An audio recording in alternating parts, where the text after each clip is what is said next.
आज हम लोग सॉल्यूशन चैप्टर को खत्म करने के जस्ट करीब पहुंच रहे हैं और इस क्रम में आगे बढ़ते हुए हम लोग आज कॉलिगेटिव प्रॉपर्टी के एक दूसरे स्टेप में स्टडी करने के लिए चले हैं जिसका नाम है एलिवेशन इन बॉइलिंग पॉइंट।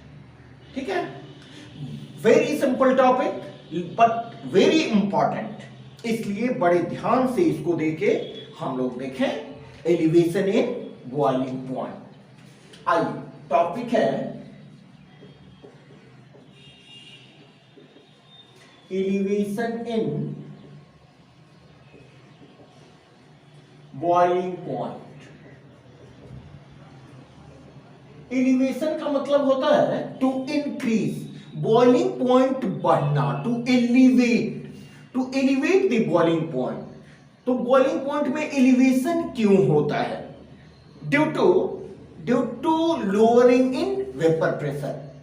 तो ये समझने के पहले हम लोग ये देखें कि व्हाट इज बॉइलिंग पॉइंट। आइए देखिए, यहां पर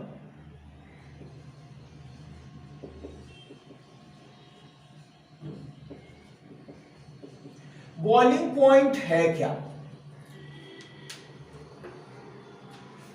व्हाट इज बॉइलिंग पॉइंट? तो एक्चुअली बॉइलिंग पॉइंट होता है द टेम्परेचर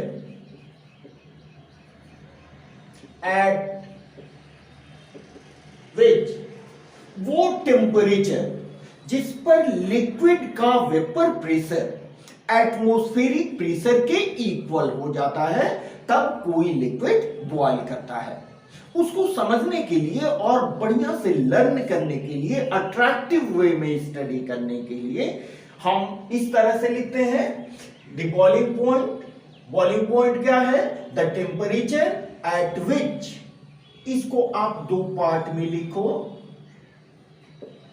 सबसे the temperature at which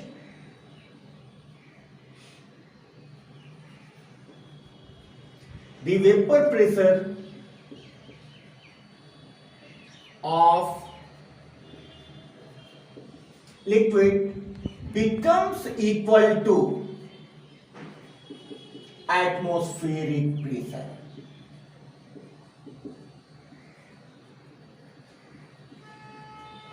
boiling point क्या है? the temperature at which vapor pressure of liquid becomes equal to atmospheric pressure। और नॉर्मल भाषा में आप क्या करेंगे? the temperature at which the liquid boils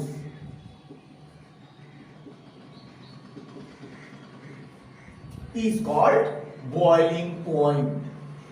ठीक है, अब बॉइलिंग पॉइंट में एलिवेशन क्यों होता है वो देखें। आइए यहां देखते हैं, हमने यहां लिखा एलिवेशन इन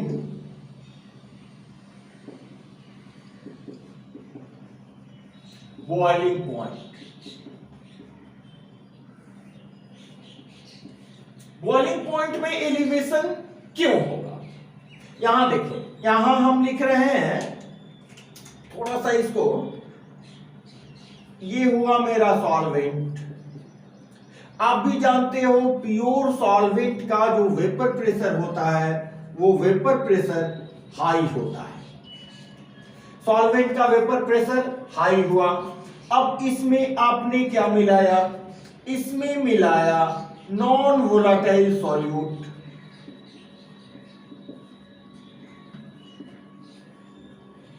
जिससे हमें क्या मिला? Solution containing non volatile solute. तो इस सॉल्यूशन का जो वेपर प्रेशर होगा, इस सॉल्यूशन का वेपर प्रेशर प्योर सॉल्वेंट के वेपर प्रेशर से कम होगा, लेसर वेपर प्रेशर। ठीक है, तो इससे क्या कंक्लूजन निकला कि यहां पर लोअरिंग इन वेपर प्रेशर हुआ। lowering in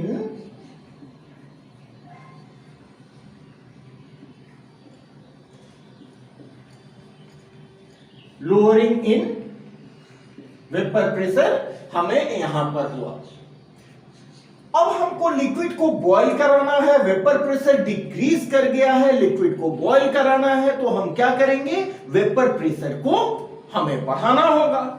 वेपर प्रेशर को बढ़ाना होगा तो हमें एडिशनल एनर्जी की जरूरत होगी। Additional energy will be made available by increasing the temperature which leads to elevation in boiling point of the liquid. इसको ऐसे समझे हम लोग, वेपर प्रेशर हमारा लोअर हुआ, ठीक है, तो लोअर वेपर प्रेशर हुआ। अब इसको हमको बॉयल कराना है for boiling.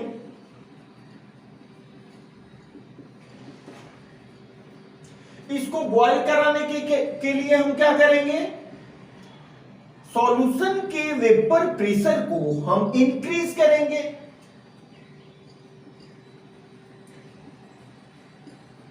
The vapor pressure of solution should be increased। Solution के वेपर प्रेशर को हमें, ये जो लोअरिंग इन वेपर प्रेशर है, वेपर प्रेशर में जो कमी हुई है, इस वेपर प्रेशर को हमें इंक्रीज करना होगा। तो इंक्रीज करने के लिए हमें क्या चाहिए, वेपर प्रेशर को इंक्रीज करने के लिए हमें क्या चाहिए, additional energy. Additional energy in the form of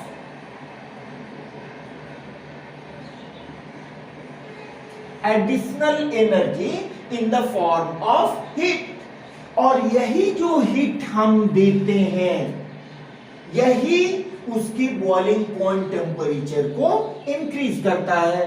heat देने से हमें क्या मिला,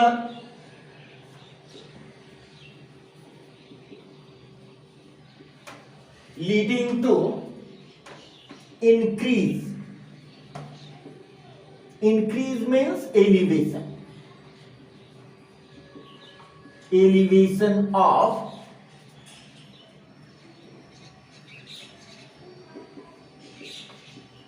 boiling point of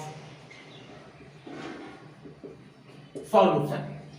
ठीक है, यही कारण है कि हमारा, जब हम नॉन वोलाटाइल सॉल्यूट को ऐड करते हैं तो बॉइलिंग पॉइंट एलिवेशन होता है। This finally leads to elevation in boiling point of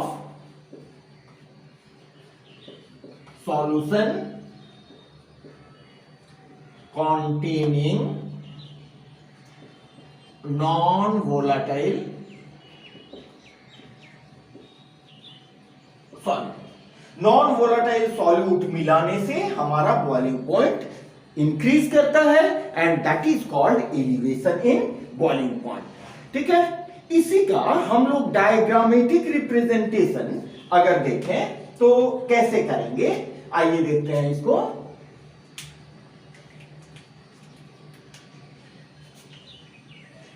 हम वेपर प्रेशर और टेम्परेचर के बीच एक ग्राफ बनाएंगे। यहां हम ले रहे हैं, it is vapour pressure and x axis पर हमने लिया टेम्परेचर। ठीक है, आप जानते हो यहां हम शो कर रहे हैं एटमॉस्फेरिक वेपर प्रेशर को, it is atmospheric vapour pressure.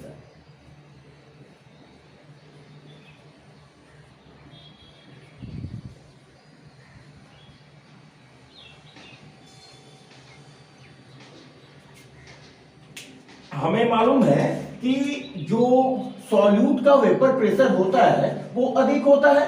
Suppose करें प्योर सॉल्वेंट का, सपोज करें प्योर सॉल्वेंट का वेपर प्रेशर हमने यहां लिया P0 A। हमने नॉर्मली सॉल्वेंट को कंपोनेंट ए कंसीडर करके पहले भी चला है।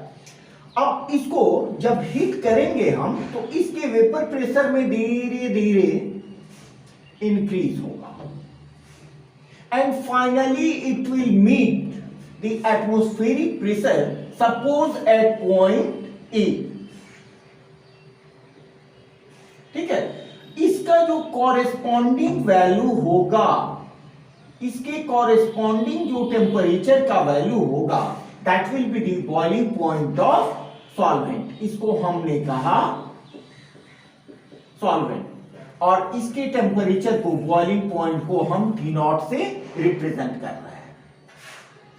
अब हमने क्या किया, इसमें एडिशन किया नॉन वोलेटाइल सॉल्यूट का, तो नेचुरली इसका वेपर प्रेशर डिक्रीज करेगा। Suppose it is Pa। तो अब हमें एटमॉस्फेरिक प्रेशर के इक्विवेलेंट जाने के लिए टेम्परेचर को और बढ़ाना पड़ेगा। तो हम ये देखिए धीरे धीरे इसके टेम्परेचर को बढ़ाए and at this point it will meet the atmospheric pressure और इसका जो कॉरेस्पॉन्डिंग टेम्परेचर होगा that will be the temperature of solution. तो बिल्कुल क्लियर है कि जो बॉइलिंग पॉइंट है प्योर सॉल्वेंट का, इट इज प्योर सॉल्वेंट। इसमें जब हम सॉल्यूट ऐड करते हैं नॉन वोलेटाइल सॉल्यूट, तो ये हमारा हो गया सॉल्यूशन। इसका वेपर प्रेशर डिक्रीज किया तो हमें अधिक टेम्परेचर की जरूरत पड़ी इसको बॉयल कराने के लिए। Suppose it is point D. ठीक है, और इसके कॉरेस्पॉन्डिंग जो टेम्परेचर हुआ वो सॉल्यूशन का बॉइलिंग पॉइंट होगा एंड दिस डिफरेंस, ये डिफरेंस क्या होगा आपका, ये डिफरेंस होगा देखिए Ts minus T0 will be equal to elevation in boiling point represented by delta TB. This is elevation in boiling point. इसको यहां हम लिखते हैं elevation in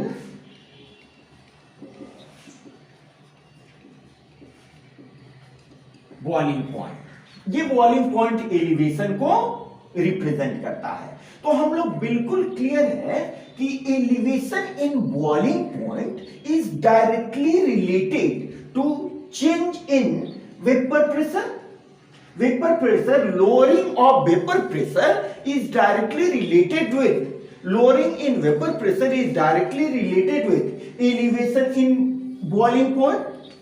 ठीक है, इसका मतलब कि elevation in boiling point can easily be determined by using the magnitude of change in vapor pressure, lowering in vapor pressure।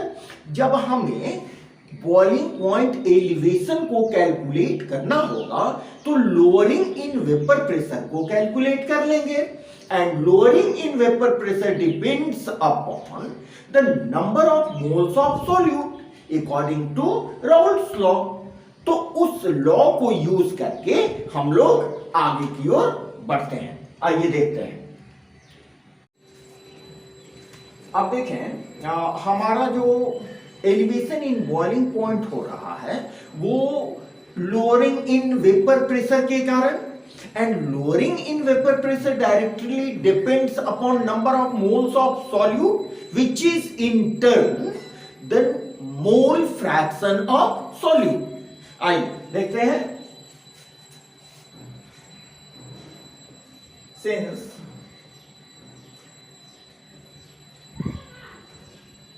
elevation in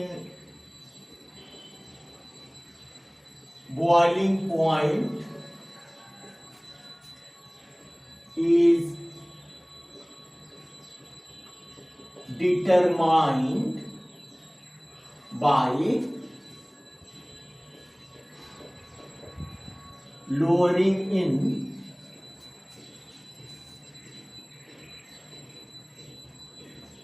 vapor pressure,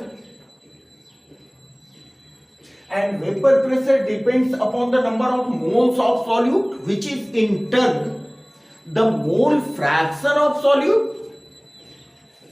vapour pressure यहां हम लिख देते हैं lowering in vapour pressure, that is delta P.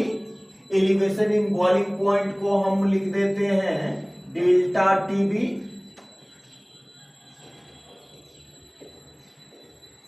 Which depends upon number of moles of solute denoted by MB, which is in turn क्या हो जाएगा, mole fraction of solute, that is XB।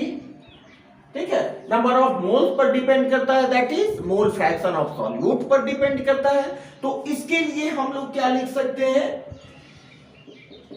That is delta TB, that is elevation in boiling point, directly depends upon lowering in vapour pressure, and lowering in vapour pressure directly depends upon mole fraction of solute according to Raoult's law। ठीक है, तो इन दोनों expression से हम लिख सकते हैं delta TB is directly proportional to XB,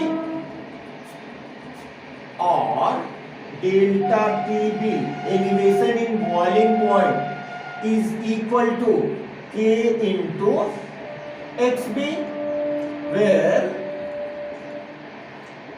K is equal to proportionality constant।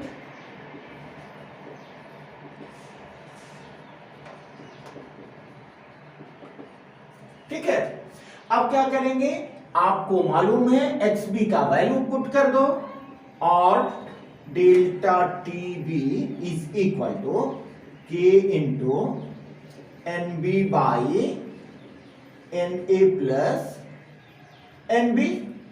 ठीक है, यहां पर NA क्या हो गया, number of moles of, NA is equal to number of moles of solute.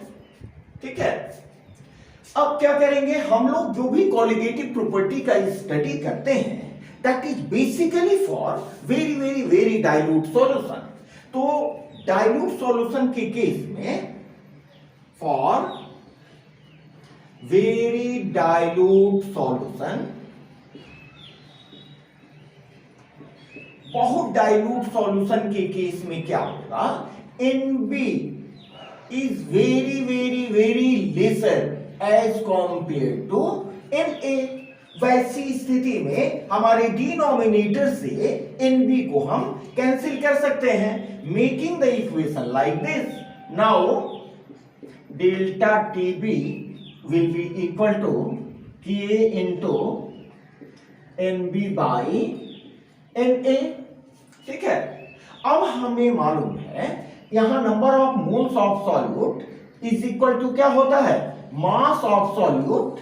यहां पर NB is equal to WB by MB। WB है mass of solute divided by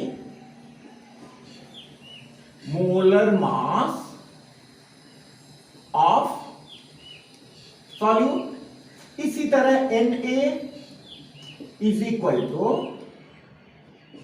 WA by MA, ये हो गया given mass of solvent divided by molar mass of solvent. इस value को हम इसमें पुट कर दें और delta TB is equal to K into WB by MB। ये नीचे वाला ऐसे हो जाएगा MA बाई WA। ठीक है, अब यहां पर एक चीज देखें, यहां mass of solute divided by molar mass of solute, ये कितना के इक्वल होता है, और delta TB is equal to KB into number of moles of solute. और समझने की सुविधा के लिए हम WA को यहां डाल दिए और यहां पर मेरा हो गया MA। ठीक है, अब देखें NB बाई WA, यहां पर अगर हम लिखते हैं when WA is equal to 1 kg, ठीक है, तो ये हो जाएगा number of moles of solute dissolve per KG of solvent. ठीक है, तो यहां लिखें then NB by WA refers to molality, that means small m। तो वैसी स्थिति में हम क्या लिख सकते हैं, delta TB is equal to K into M into MA। अब यहां पर फर्दर देखें, K is constant and molar mass of solvent is always constant. तो यहां पर इन दोनों कांस्टेंट के लिए हम एक नया कांस्टेंट ले रहे हैं, that is delta TB is equal to KB into small m, where KB is equal to K into MA। ठीक है, this is the final expression, it is equation 1। आपके एनसीईआरटी बुक में डायरेक्ट इस equation को दे दिया गया है। ठीक है, तो मैंने समझा कि क्यों ना इसको डेराइव करके ही दिया जाए। अगर सभी बातें आपको समझ में आ जाती हैं तो आप डायरेक्ट इसको लर्न करो। यहां पर केबी को हम क्या कहते हैं,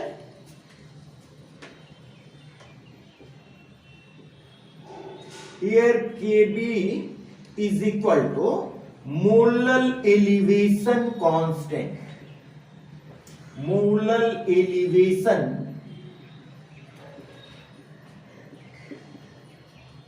कांस्टेंट, जिसको इब्यूलियो स्कोपिक कांस्टेंट भी कहते हैं। ये काफी इंपॉर्टेंट है न्यूमेरिकल पॉइंट ऑफ व्यू से ये इक्वेशन। ठीक है, अब देखें हमारा इसके आधार पर यहां पर हमारा जो इब्यूलियोस्कोपिक कांस्टेंट है, तो नॉर्मली आप जानते हो कि कांस्टेंट का कोई यूनिट नहीं होता है, लेकिन यहां पर इस इक्वेशन के आधार पर हम कांस्टेंट को पहले डिफाइन करेंगे। ठीक है, तो यहां डिफाइन करने के लिए हम क्या करेंगे, m को when m is equal to 1, that means 1 molar solution. तो 1 मोलर सॉल्यूशन के कारण जितना हमारा एलिवेशन इन बॉइलिंग पॉइंट आता है, that is called molar elevation constant. Molar elevation constant को आप कैसे डिफाइन करेंगे? The elevation in boiling point arises from 1 molar solution. ठीक है, thus the molar elevation constant can be defined as the